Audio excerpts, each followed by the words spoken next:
What's going on, guys? My name's Bill. This is Tool Tech Tuesdays. On Tuesdays, I like to bring you guys tools that I've been using in my videos or that I've been using on projects in and around the garage. For years, this has been my go-to 3/8 ratchet. It's a Cobalt, and I've probably had this thing for over a decade, 15 years maybe, and it served me really well. Gotten used to it. There are some things I don't like about it, but it's always served me well. As a matter of fact, this one now lives in my junkyard bag because I've replaced it with these two. Now, the Cobalt, like I said, up until recently, it's been my go-to. But I was working on a car with my son-in-law, and the head on this thing was just a little too big. It's the first time I really ran into that, where I couldn't get into a spot because of the thickness of the head on this thing. And there have been times where, you know, the back drag is a little much. I don't know the tooth count on this one. I guess I could have opened it to find out, but it's got a pretty stiff back drag on it. There've been a few times where that's kind of bitten me. And the thumb switch for changing it between, you know, tightening and loosening is a little stiff. Again, it probably just has to do with because of the tooth count in here. So I've replaced it with these. These are the Gearwrench 84 tooth 3/8 ratchets. Now, I went online looking at reviews and everything when I was looking to replace this one, and I found Project Farm's videos. I've been watching him for a while, and I saw his review of different 3/8 ratchets.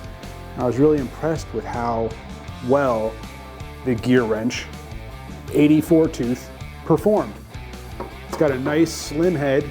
It's a lot slimmer than the Cobalt. I did measure them, but here you can see, hopefully, the difference in the head thickness.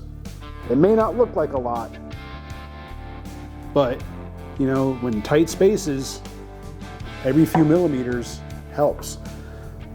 Again, it's an 84 tooth, so the arc swing is really small. It's less than a degree, I believe, degree and a half of arc swing, I forget. I have to go check out Project Farm's videos. But the back drag on these is just, I mean, nothing. Both of them. That's the long handle. I mean, I can't get it to move out of vertical. The back drag is next to nothing on these. So I picked up, originally I was just gonna get the one because it's pretty much the same length as what I had.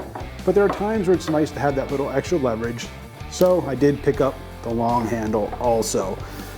If you're interested, this is I'll put the number on the bottom here. This is 81211 Alpha-07, and this is a 81264 Alpha-07.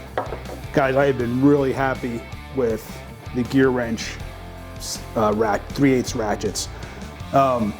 Matter of fact, I even went and compared this one to my old Cobalt on my son-in-law's car, and that little bit of head difference, I was able to get into the bolt that I could not get with the Cobalt. I had to pull that bolt off with a box end wrench and a ratcheting wrench.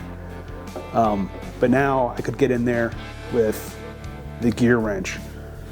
Guys, really impressive wrenches, and they're relatively inexpensive. I believe these, I don't even know. I'll leave links down below. I don't remember what I paid for them.